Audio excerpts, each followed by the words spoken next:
जय हिंद दोस्तों, मैं सुनील कुमार। आप सभी का न्यू टीम एकेडमी में स्वागत है। आप हमारे चैनल को सब्सक्राइब और लाइक जरूर करें और साथ में कमेंट भी करें। कि जैसा कि आज हमारा पॉलिटी का तीसरा लेक्चर है और हम पढ़ा रहे हैं संविधान में पढ़ा रहे हैं भारत का संवैधानिक विकास और या इतिहास। हम भारत का संवैधानिक विकास और इतिहास पे पहले चर्चा कर चुके हैं। आज हम बताएंगे कि भारत का जो संवैधानिक विकास है कि कुछ नियम जो बनाए गए थे, कुछ ईस्ट इंडिया कंपनी द्वारा लागू हुए थे और कुछ ब्रिटिश के जो राजा थे उनके द्वारा कुछ नियम बनाए गए थे।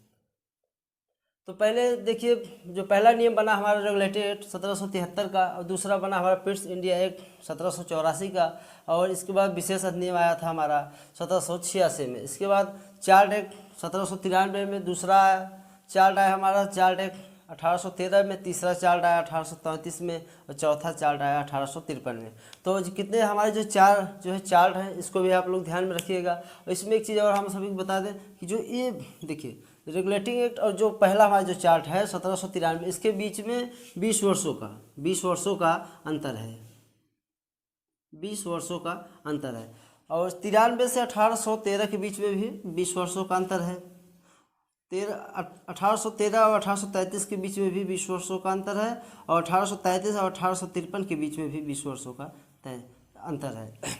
इसमें हम आप सभी को बता दें कि 20 वर्ष क्या चीज़ है। इसमें जो कंपनी को अधिकार दिए गए थे 20 वर्षों के लिए, तो इसी के अंतर्गत इसी 20 वर्षों के अंतर्गत आपका जो 1784 और 1786 आएगा। इसके बाद जब हम चार्ट पढ़ेंगे तब एक अलग अलग चार्ट है, इसके बारे में क्या क्या बातें कही गई हैं, क्या क्या नियम बनाए गए हैं उसके बारे में हम चर्चा करेंगे। और ये जो नियम बने थे, ये नियम डायरेक्ट जो है ब्रिटिश संसद से बने थे और इसके अंतर्गत ब्रिटिश राजा के, जो ब्रिटेन के जो क्राउन थे अर्थात राजा, उनके जो है द्वारा लागू किए गए थे। पहला था हमारा भारत शासन अधिनियम 1858 भारत शासन अधिनियम 1858 पहला बना। इसके बाद बना हमारा भारत परिषद अधिनियम 1861। तीसरा हमारा बना भारत परिषद अधिनियम 1892। इसके बाद भारत परिषद अधिनियम 1909, भारत परिषद अधिनियम 1919, भारत परिषद अधिनियम 1935। जो हमारा 1935 है यह जो है भारत के संविधान में काफ़ी महत्वपूर्ण है। काफ़ी जो है देखने को मिलेगा। जो हम भारतीय संविधान पढ़ेंगे इसमें जो नियम बनाए गए थे इसमें हमारे जो वर्तमान में इसकी जो काफ़ी जो है व्यवस्थाएं जो उपलब्ध हैं। इसके बाद आएगा हमारा भारत स्वतंत्रता अधिनियम जो 1947। तो 1947 से पहले हम पढ़ेंगे कि भारत में जो है अगस्त का प्रस्ताव आया। भारत का में क्या सबसे पहले अगस्त का प्रस्ताव आया कब? 1940 सबसे पहले इसको हम पढ़ेंगे। फिर कृषि मिशन आए भारत में 1942 में, फिर रेल योजना आई 1945 में, फिर शिमला सम्मेलन हुआ 1945 में। इसके बाद हमारे क्या हुआ? कैबिनेट मिशन की बैठक हुई 1946 में। इसी के बाद हम पढ़ेंगे भारत स्वतंत्रता अधिनियम 1947। तो जैसा कि आप लोग सोच रहे हैं कि सर अभी टॉपिक पे नहीं आ रहे हैं, हम जल्द ही टॉपिक पे आ जाएंगे। और पहले हम इन सभी की जो थोड़ा थोड़ा बातें कर लें। इंपॉर्टेंट बहुत चीज़ें हैं, आने की बात नहीं कि टॉपिक हम आ जाए। जो कैबिनेट मिशन बताया, संविधान सभा बताएं तो काफ़ी चीज़ें, काफ़ी जो कोचिंग है, जो जितने भी कोचिंग है, काफ़ी लोग जो है टॉपिक पे आ जाते हैं। जो हमारी जो कोचिंग है हम लोग टॉपिक पे नहीं, हम लोग शुरू से चलते हैं, एकदम जीरो लेवल से चलेंगे और अंत तक चलेंगे। जैसा कि हमारी टीम आप सभी से कह रही है वैसा ही हम लोग करते हैं। तो देखिए, हम पहले एक एक चीज़ों को पढ़ेंगे, फिर इसके बाद हम पढ़ेंगे। फिर इतना पढ़ने के बाद तब हम लोग जो है संविधान सभा कैसे हुआ, गठन कैसे हुआ, कैसे में संविधान बनी, कितनी अनुसूचियाँ, कितने अनुच्छेद हैं, उस पर भी चर्चा करेंगे, बहुत बारीकी से पढ़ाएंगे। और आप लोग थोड़ा सा धैर्य रखिए। हम जल्द ही अपने टॉपिक पे आ जाएंगे। पर ये भी हमारे इंपॉर्टेंट है, इसमें भी अच्छे क्वेश्चन पूछे जाते हैं। तो सबसे पहले हम पढ़ेंगे जो है रेगुलेटिंग एक्ट 1773।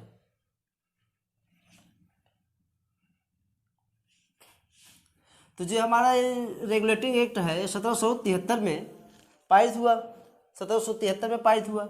और भाई क्यों पारित हुआ इसके बारे में हम आपको अगले वीडियो में भी बता चुके हैं कि जो एक कंपनी थी हमारी, जो ईस्ट इंडिया कंपनी, इन्होंने जो है ब्रिटेन के संसद से 1 लाख पाउंड की जो है मांग की थी। तो ब्रिटिश की जो संसद ने कहा कि आप वहाँ जो है इकलौते कंपनी हो, आप जो है वहाँ से जो है कमाने के बजाय आप हमसे मांग रहे हैं। तो ऐसी बात नहीं है कि ब्रिटेन की जो है संसद जो है उन्हें 1 लाख रुपये दी, 1 लाख पाउंड दी। उसके बावजूद तब क्या हुआ कि कंपनी पर निगरानी रखने के लिए इस एक्ट को पारित किया। रेगुलेटिंग एक्ट संसद के द्वारा पारित किया गया था ब्रिटेन की संसद के द्वारा पारित किया गया था। जब ये पारित हुआ एक्ट हमारा जो 1773 में, तो वहाँ के जो राजा अर्थात जो क्राउन थे वो थे भाई जॉर्ज तृतीय। और जब एक पारित हुआ, वहाँ के पीएम, ब्रिटेन के पीएम थे लॉर्ड नॉर्थ। और इसी एक्ट को पारित होने पे हुआ, तो उसमें ब्रिटेन का जो गवर्नर था, ब्रिटेन के गवर्नर, वह सॉरी बंगाल का गवर्नर,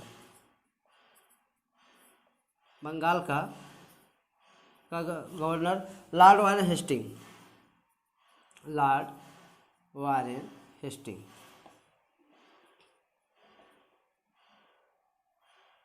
हम आप सभी को बता दे रहे हैं कि जो पारित हुआ ब्रिटिश के संसद द्वारा पारित हुआ था। इसके जो है राजा थे जॉर्ज तृतीय, और वहाँ के जो प्रधानमंत्री थे लॉर्ड नॉर्थ थे, और बंगाल का जो गवर्नर था लॉर्ड वारेन हेस्टिंग थे। आप सभी बता दें कि जब एक पारित हुआ, तो इसके जो पारित होने का कारण क्या था, कि ये था कि ईस्ट इंडिया कंपनी में जो भ्रष्टाचार हो गया था और कंपनी जो आर्थिक स्थिति गड़बड़ हो गई थी, बंगाल में जो द्वैध शासन लगाया गया था उसका जो काफ़ी प्रभाव इसी जो है एक्ट पे पड़ा था, और इसी वजह से हुआ था, जो ईस्ट इंडिया कंपनी पे प्रभाव पड़ा था, तो एक पारित किया गया था।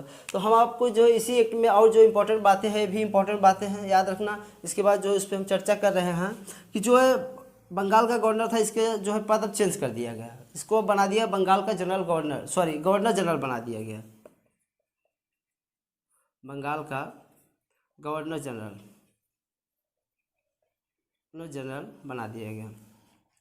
तो बंगाल का गवर्नर लॉर्ड वारेन हेस्टिंग, जब इन्हें इस पद से सिर्फ इनका पद बस चेंज हुआ था, इनको क्या बना दिया, गवर्नर जनरल, इसको लॉर्ड वारेन हेस्टिंग को। एक यहाँ देखिए,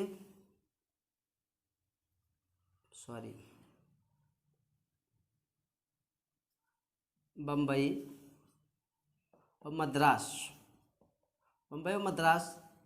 के जो प्रेसिडेंट्स हैं, बम्बई और मद्रास के जो प्रेसिडेंट्स, अब वो किसके अधीन हो गए, बंगाल के प्रेसिडेंट के अधीन हो गए, बंगाल के प्रेसिडेंट्स के अधीन हो गए। मद्रास और बम्बई के जो प्रेसिडेंट थे, अब वो बंगाल के प्रेसिडेंट हो गए।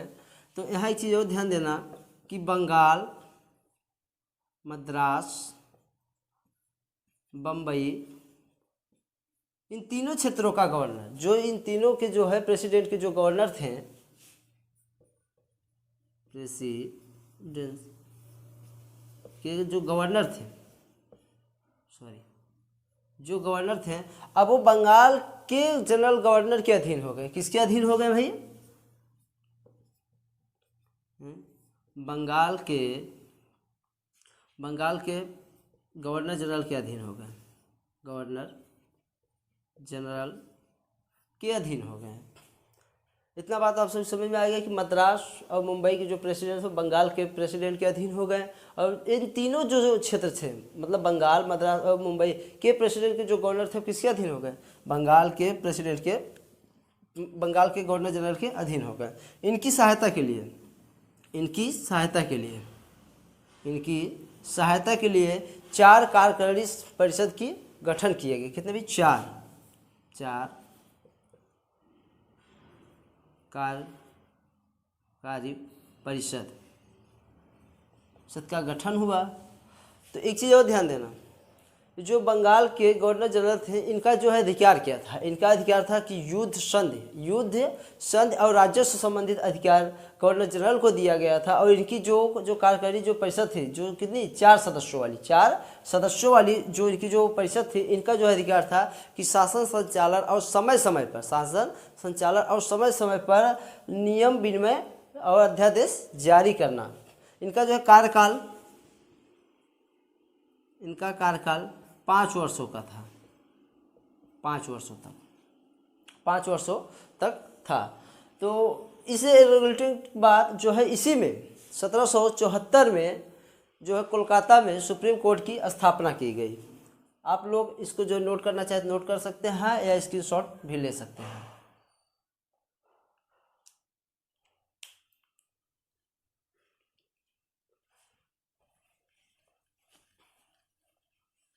अब इसी में हम आपको बताएंगे कि 1774 में कोलकाता में कोलकाता में सुप्रीम कोर्ट की स्थापना हुई। सुप्रीम कोर्ट की स्थापना हुई। तो जो सुप्रीम कोर्ट था, ये जो जब सुप्रीम कोर्ट बना तो इसको अधिकार क्या क्या दिया गया? इसको दिया गया कि आप दीवानी, फौजदारी,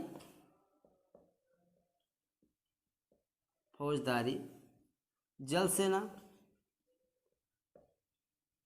धार्मिक मामले,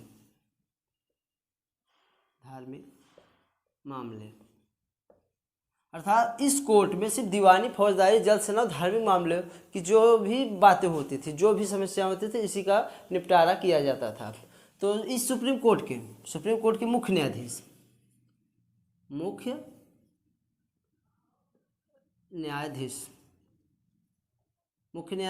एलिजा एम्पे थे, सर एलिजा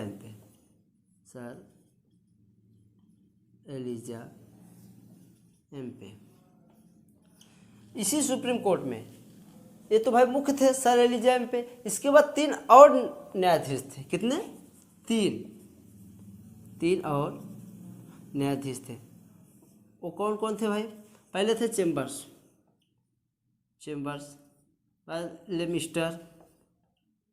लेमिस्टर, तीसरे थे हाइडअवर। एक चीज़ और ध्यान देना कि एक क्वेश्चन और पूछेगा कि जो सर एलिजा एम्पे हैं, देखिए इन दोनों का संबंध पहले इस पर क्लियर कीजिए कि सर एलिजा एम्पे और लॉर्ड वारेन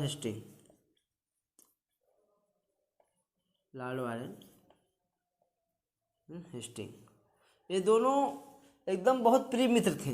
क्या थे भाई? एकदम प्रिय मित्र थे, अर्थात फ्रेंड थे। ये दोनों प्रिय मित्र थे। तो लॉर्ड वारेन हेस्टिंग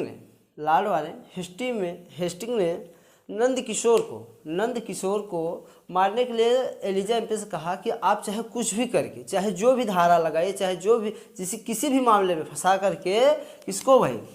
इसे ध्यान देना, नंद कुमार को कहा कि नंद कुमार को आप जो है फांसी की सज़ा दे दीजिए। तो सर एलिजा एम्पे ने क्या किया कि नंद कुमार को क्या फांसी की सज़ा दे दी। तो लॉर्ड वारेन हेस्टिंग को जो है ब्रिटेन की संसद थी, उन्हें जो है बुला करके 1785 में, कब भाई ध्यान देना है,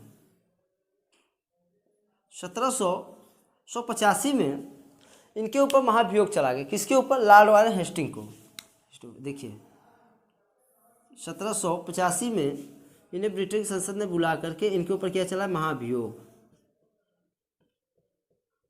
चला। एक चीज़ और ध्यान देना कि जब इनके ऊपर 1785 में महाभियोग चला तो कितने वर्षों तक चला? एक चीज़ भी ये भी ध्यान देना, तो 7 वर्षों तक। कितने? 7 वर्षों तक चला। पर जो इनके ऊपर जो आरोप लगे थे कि हत्या का, किसके ऊपर? लॉर्ड वारेन हेस्टिंग के ऊपर जो हत्या के आरोप लगे थे, वो जो है क्या बरी कर दिए गए। क्या कर दिए गए? उन्हें बरी, इस जो है दंड से उन्हें मुक्त कर दिया गया। और इसके बाद हम आपको बता दें, ये तो है ब्रिटेन की, ये पहला जब भी पूछेगा कि ब्रिटेन की संसद द्वारा प्रथम महाभियोग किसके ऊपर लगाया गया था, तो लॉर्ड वारेन हेस्टिंग के ऊपर लगाया गया था। और जब भारत में पूछे कि भारत में जो है भारतीय संसद द्वारा जो है किसके ऊपर सबसे पहले महाभियोग चलाया गया, तो देख लीजिए यहाँ थोड़ा सा ध्यान देके, किसके द्वारा? भारतीय संसद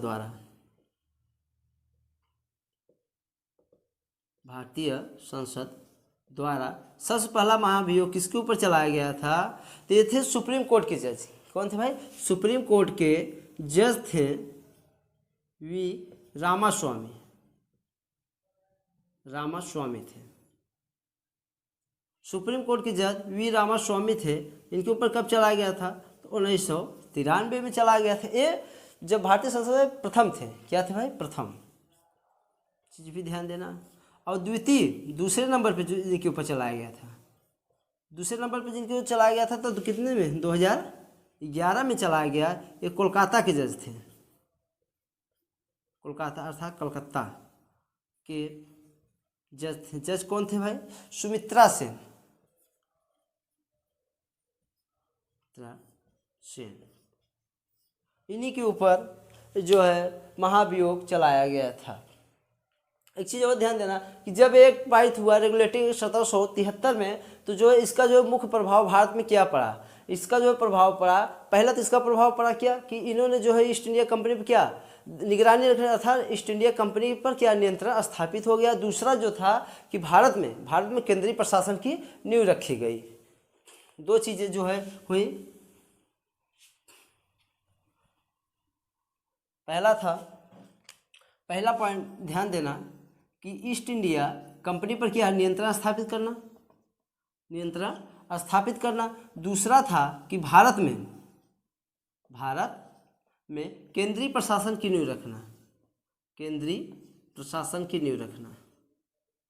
प्रशासन की क्या रखना भाई? नींव रखना। इसके बाद ये तो हमारा रेगुलेटरी एक्ट हुआ। इसके बाद हम पढ़ेंगे 1784 का जो पिट्स इंडिया एक्ट आया था उसके बारे में।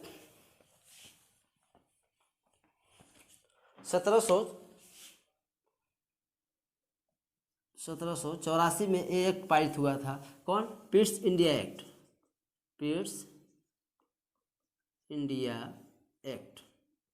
पारित हुआ। ये भी क्या ब्रिटिश के संसद द्वारा पारित किया गया था। थे अर्थात जो क्राउन थे वो थे भाई विलियम पिट्स दी यंगर।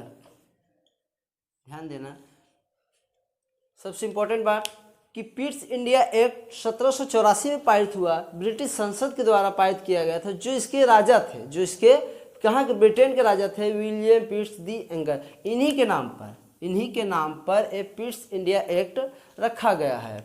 और वहाँ के जो प्रधानमंत्री थे वो थे लॉर्ड नॉर्थ।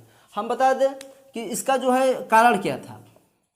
कारण यह था कि जो ईस्ट इंडिया कंपनी में जो रेगुलेटरी पहले जो पारित किया गया था 1773 में, उसमें कुछ कमियां थी। उस कमियों को दूर करने के लिए 1784 में पिट्स इंडिया एक्ट पारित किया गया। यही कारण था, मेन यही कारण था कि जो इसमें जो रेगुलेटरी एक्ट में क्या थी, कमियां थी, उसको दूर करने के लिए रेगुलेटरी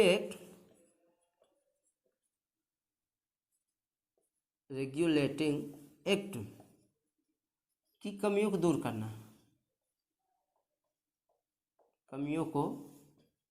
करना, यही था।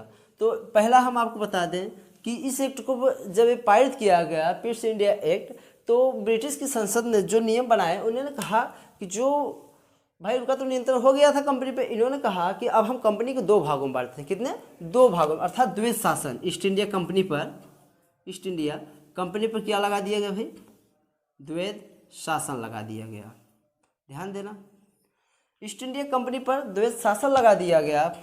और इस दो कौन कौन नियम थे? पहला ध्यान देना, पहला बना दिया गया कि भाई बोर्ड ऑफ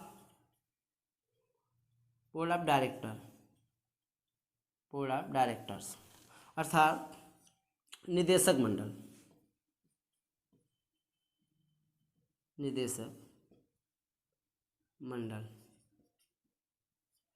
जब ये नियम बना हमारा बोर्ड ऑफ डायरेक्टर्स, तो इसको कहते हैं भाई निदेशक मंडल।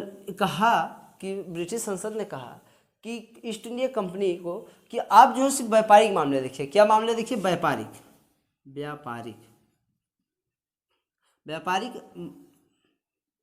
व्यापारिक मामले आप देखिए। कौन देखेगा? East India company. भाई बोर्ड ऑफ डायरेक्टर के जो नियम बनाए गए थे ना, इसको कहते हैं निदेशक मंडल। इसमें इन्होंने कहा कि आप व्यापारिक मामले देखिए। और इन्होंने कहा कि जो दूसरा है, जो कंपनी पे नियंत्रण जो काम है, जो प्रशासनिक व्यवस्था है, उसको हम देखेंगे। राजनीतिक, तो बोर्ड ऑफ कंट्रोल अर्थात राजनीतिक मामले।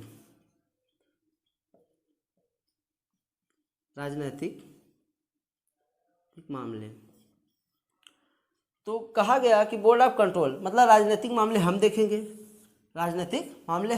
अर्थात कौन कौन से? सैनिक, असैनिक,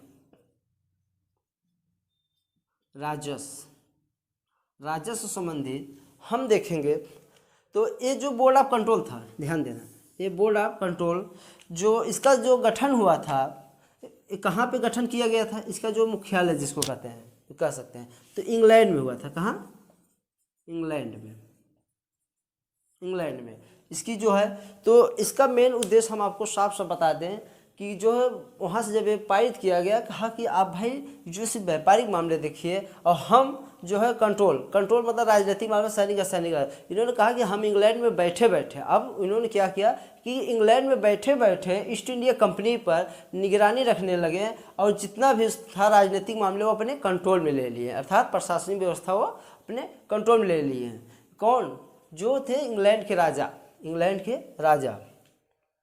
एक चीज़ और ध्यान देना, जो बोर्ड ऑफ कंट्रोल बनाए गए थे इसके नियंत्रण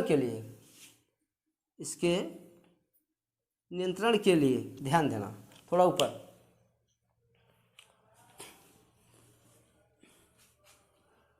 ध्यान देना कि इनके नियंत्रण के लिए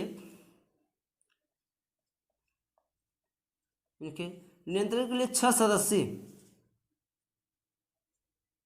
संगठन, 6 सदस्यीय इनके नियंत्रण के 6 सदस्यीय जो संगठन का क्या हुआ, गठन किया गया। ये जो 6 सदस्य कौन कौन थे, तो ध्यान देना कि पहला थे ब्रिटेन के अर्थमंत्री, ध्यान देना, और दूसरे, एक तो ये हो गए, और जो दूसरे बने वो विदेश सचिव थे, और जो चार और जो सदस्य थे वे थे ब्रिटेन के संसद के प्रीवी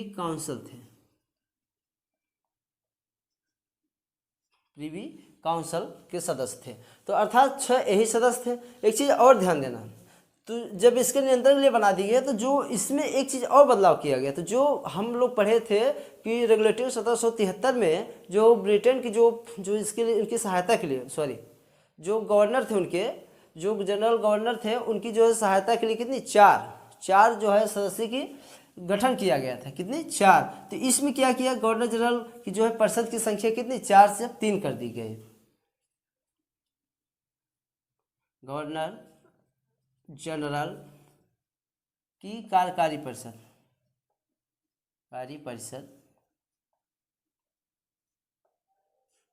सदस्यों की संख्या 4 से कितना कर दिया गया भाई, 3। ध्यान देना, ये चीज़ इंपॉर्टेंट है, ये भी पूछेगा। तो आपसे इसमें 2-3 चीज़ें पूछेगा कि इसमें आप बता सकते हैं कि द्वैध शासन लगाया था, कितने 2 नियम बनाए गए थे, board of director, board of control. इसकी जो है कंट्रोल की कहाँ देख रेख होता था, इंग्लैंड में इसका जो है मुख्यालय बनाया गया था। इसके अंतर्गत सैनिक राजस्व आते थे। इससे कितना बोर्ड ऑफ कंट्रोल जो नियम बनाए गए थे, मतलब इसके जो नियंत्रण के लिए कितने 6 सदस्यों का गठन किया। पहले जो सदस्य अर्थमंत्री थे, दूसरे विदेश सचिव थे, चौथे 4 जो सदस्य वो ब्रिटेन के ही सदस्य संसद के जो प्रीवी काउंसिल थे। और इसके बाद जो गवर्नर जनरल, हमने आपको बताया कि जो रेगुलेटरी एक्ट में जो इनकी कितनी संख्या 4 थी, अब 4 से कितनी कर दी गई, 3 कर दिया गया। एक चीज़ और ध्यान देना कि इसमें उस कमियों को दूर करने के लिए, किसको, रेगुलेटरी एक्ट की जो कमियाँ थी उसको दूर करने के लिए क्या था कि जो सदस्य थे कहाँ के, जो ब्रिटेन से जो कर्मचारी आए थे वो ईस्ट इंडिया कंपनी में के काम के बावजूद, जो कर्मचारी थे वो जो काम कर रहे थे उसके बावजूद वो भारत में क्या अपना स्वयं का निजी व्यापार कर रहे थे। इसी पे रोक लगाने के लिए ये नियम पारित किया गया था। इसमें क्या नियम बना कि भाई जो भी कर्मचारी हो वो अपना क्या निजी व्यापार नहीं करेंगे, अर्थात निजी व्यापार पर प्रतिबंध लगा दिया गया। निजी व्यापार पर प्रतिबंध लगा दिया गया। दूसरा था कि एक क्या व्यापार तो करते थे, इसके साथ साथ जो वहाँ के जो राजा थे या जो वहाँ के मतलब भारत के जो प्रजा थे या जो भारत के रहने वाले थे उनसे क्या ये लोग उपहार अर्थात रिश्वत भी लिया करते थे, उस पर भी रोक लगा दिया गया कि अब कोई भी ब्रिटेन के जो कर्मचारी है वो भारत में ना तो रिश्वत और ना उपहार लेंगे, अर्थात रिश्वत और उपहार पे रिश्वत या उपहार पर प्रतिबंध लगा दिया गया। उपहार पर क्या लगा दिया गया, प्रतिबंध लगा दिया गया। इसको तीसरा बता दें कि जो ब्रिटेन के कर्मचारी थे, क्या अंग्रेजी कर्मचारी थे, अगर उनकी कोई भी गलती होती थी तो उनकी जो है सुनवाई के लिए, उनको जो दंड देने के लिए, अर्थात उनकी जो भी अगर यहाँ कोई भी काम कर रहे हैं जो नियम के विरुद्ध है, उसकी जो सुनवाई के लिए तो क्या किया, ब्रिटेन में एक संसद, अर्थात ब्रिटेन में कोर्ट का स्थापना की गई। ब्रिटेन में एक कोर्ट की स्थापना की गई। कोर्ट की किसके लिए, जो अंग्रेजी कर्मचारी थे उनके ऊपर मुकदमा चलाने के लिए। अंग्रेजी कर्मचारी के ऊपर क्या भैया, मुकदमा चलाने के लिए। इतना बात तो आप समझ आए। ब्रिटेन में क्या एक कोर्ट की स्थापना की, क्यों स्थापना की गई कि जो ईस्ट इंडिया कंपनी में जो अंग्रेजी कर्मचारी थे, अगर जो नियम का जो है पालन नहीं कर रहे थे, जो कोई भी काम ऐसा कर रहे थे जो नियम के विरुद्ध था, तो उनके ऊपर क्या मुकदमा चलाया जाता था। कहाँ, ब्रिटेन में चलाया जाता था, जिसके लिए कोड बनाई गई थी। और यहाँ ध्यान देना, जो चौथा पॉइंट था कि जो इसका जो उद्देश्य क्या था, जब पारित हुआ तो इसका जो भारत में प्रभाव क्या पड़ा, इसका जो भारत में प्रभाव, इसका जो प्रभाव यह पड़ा कि इसमें जो वो ईस्ट इंडिया कंपनी है, ध्यान देना, जो ईस्ट इंडिया कंपनी है, जो भारत में इसका जो क्षेत्र था, भारत में ईस्ट इंडिया कंपनी का जो क्षेत्र था, जो यहाँ ध्यान देना, भारत में ईस्ट इंडिया कंपनी का जो क्षेत्र था उसे अब क्या कहा जाने लगा, भारत में ईस्ट इंडिया कंपनी का जो क्षेत्र था अब उसे क्या कहा जाने लगा, ब्रिटिश अधिपत्य क्षेत्र, ब्रिटिश का अधिपत्य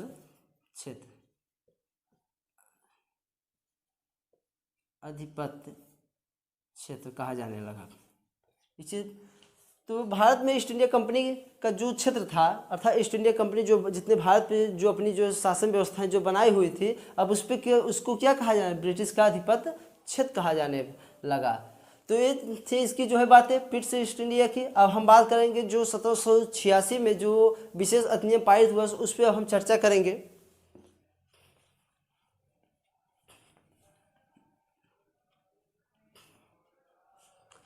ध्यान देना कि कुछ ऐसे नियम थे कि जो सुधारने का पूरा प्रयास किया गया, पर उसको जो कमियों को दूर नहीं की गई, इसीलिए समय समय पर नियम जो है ब्रिटिश संसद जो है पारित करती रही। तो 1786 में विशेष अधिनियम पारित हुआ, इसका नाम था विशेष अधिनियम। अब सोचना कि ये हमारे लिए भी विशेष है और जो नियम बनाए थे उसके लिए विशेष तो है। ध्यान देना, ये जो 1700 था ये भी किसके संसद के द्वारा ही पारित किया गया था, किसके, ब्रिटेन के संसद द्वारा। ध्यान देना, ये क्यों पारित किया गया कि जो कॉर्नवालिस थे उनको भारत में लाने के लिए 1786 का विशेष अधिनियम पारित किया गया। तो कौन थे भाई, किसको लाने के लिए, कॉर्नवालिस को। ध्यान देना, यही सबसे इम्पोर्टेंट है। कॉर्नवालिस भारत कब आए थे, 1786 में, इस चीज़ भी ध्यान देना। कॉर्नवालिस भारत कब आए थे, 1786 में। तो इन्होंने कहा कि हम भारत तभी जाएंगे, कौन, कॉर्नवालिस ने कहा कि हम भारत तभी जाएंगे जब हमें गवर्नर जनरल के साथ साथ हमें प्रधान सेनापति की भी शक्ति प्रदान की जाए। तो ब्रिटिश संसद ने इन्हें क्या, वो शक्तियाँ निहित की, उन्हें शक्तियाँ क्या की, निहित की। कौन कौन सी शक्तियाँ, गवर्नर जनरल के साथ साथ प्रधान सेनापति,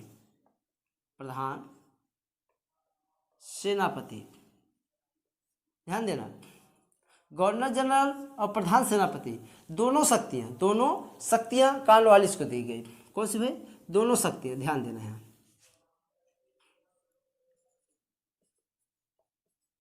दोनों शक्तियां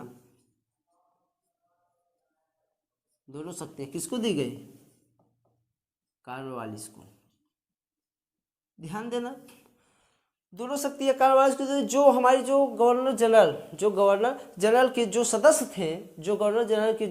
थे, अगर कोई भी नियम बनाते थे अपने मतलब सर्वसम्मत निर्णय से कोई भी नियम बनाते थे, तो उसको रद्द करने को इनकी क्या शक्ति मिल गई थी। अर्थात ये नियम को रद्द भी कर सकते थे, अर्थात नियम को लागू भी कर सकते थे। कौन, कॉर्नवालिस। यही ये शक्ति चाहते थे, किसकी, कि गवर्नर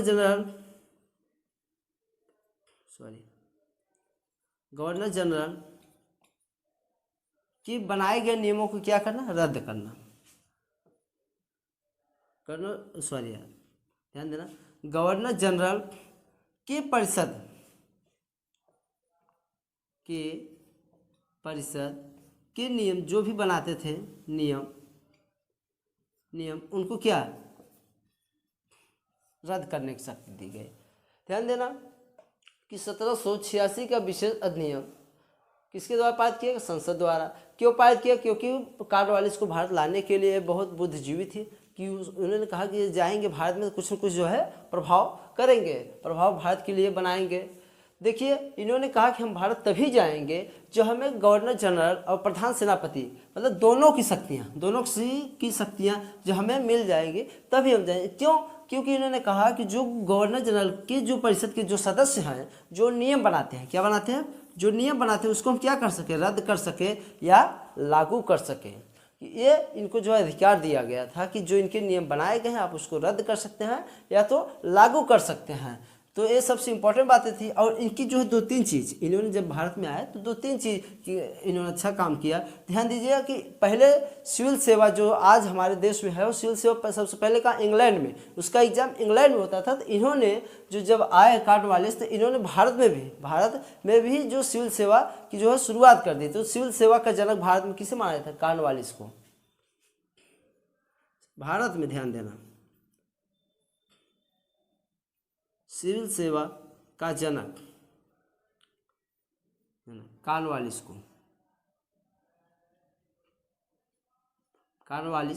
को माना जाता है। एक चीज़ और ध्यान देना कि कॉर्नवालिस ने एक कोड जारी किया था। क्या जारी किया था? एक कोड जारी किया जिसे कॉर्नवालिस कोड के नाम से जाना जाता है। से कॉर्नवालिस कोड के नाम से जाना जाता है। तीसरा इन्होंने एक बेरोबस्त, स्थानीय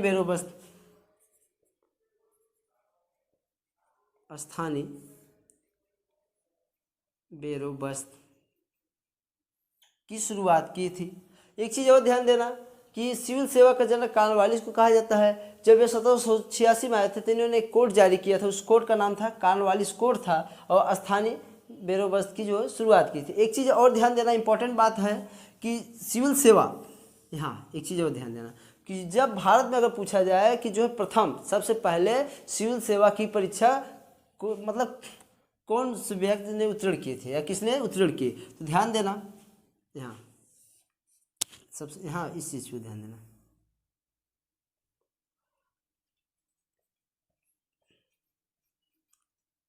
सिविल सेवा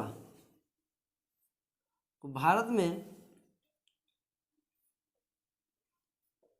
ध्यान देना कि सिविल सेवा भारत में प्रथम, मतलब जो प्रथम बने सिविल सेवा में कौन थे भाई? सत्येंद्र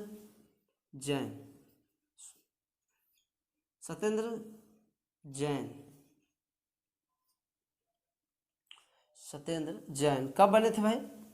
1863 में। सत्येंद्र जैन या तो सत्येंद्र जैन होंगे या टैगोर, थोड़ा सा ध्यान नहीं आ रहा है, इसके लिए माफ़ी चाह रहे हैं कि सत्येंद्र जैन या तो सत्येंद्र टैगोर होंगे, जहाँ तक उम्मीद है टैगोर ही होंगे, सॉरी। ध्यान देना कि सिविल सेवा का जनक कॉर्नवालिस को माना जाता है। तो अगर भारत में बात की जाए कि सबसे प्रथम व्यक्ति जो सिविल सेवा की जो परीक्षा थी वो किसने पास किया था? सत्येंद्र टैगोर। कब पास किए थे? 1863 में जो है भारत के लिए जो है प्रथम यही बने थे, 1863 सत्येंद्र टैगोर। अगर इस चीज़ सबसे इम्पोर्टेंट है, ध्यान देना कि सिविल सेवा की जो परीक्षा सबसे पहले उत्तीर्ण करने वाले भारतीय कौन थे? सत्येंद्र टैगोर। कब पास किए? 1863 में। एक चीज़ सबसे इम्पोर्टेंट ये भी ध्यान देना कि जो कॉर्नवालिस है 1886 के बाद फिर ये कहाँ? ब्रिटेन चले गए। तो कब आए? 1805 में जब ये आए दोबारा। कितने? ध्यान देना है, 1805 में जब ये दोबारा आए तो भारत में इनकी क्या? मृत्यु हो गई।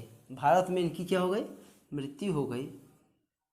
भारत में इनकी क्या हो गई? मृत्यु हो गई। तो ध्यान देना कि भारत में इनकी जो मृत्यु हुई, ऐसा नहीं कि इन्होंने भारत के लोग या कोई इन्हें मार दिया। किसको? कॉर्नवालिस को। किसी ने मारा नहीं, ये मतलब अपने आप, जैसे कि हर व्यक्ति मरता है, तो मतलब स्वयं से इनकी जो है मृत्यु हो गई। तो कहाँ हुई थी इनकी मृत्यु? ध्यान देना यूपी के गाजीपुर में, यूपी के गाजीपुर में। ध्यान देना, पूछेगा कि ऐसे कौन थे जो गवर्नर जनरल या प्रधान सेनापति, या पूछेगा कि गवर्नर जनरल कि जो जिनकी अस्थियां भारत में हैं, जिनकी अस्थियां भारत में, कौन, कॉर्नवालिस की, कहाँ, गाजीपुर में। गाजीपुर में आज भी इनकी जो है अस्थियां स्थापित हैं गाजीपुर में। 1805 में जब ये भारत आए थे। अब इसके बाद हम पढ़ेंगे चार, हमारा जो 1793, इसके बाद 1813 पढ़ेंगे, फिर 1833 पढ़ेंगे, फिर 1853 पढ़ेंगे। तो आज के लिए बस इतना ही हमारा लेक्चर 3 था। अब इसके लिए हम लेक्चर 4 लेके आएंगे, जो हमारा जो संविधान है उसमें जितने भी चार्ट हैं चारों के बारे में हम एक एक करके पढ़ेंगे। इसके लिए जय हिंद दोस्तों, हम फिर मिलते हैं अगले वीडियो में।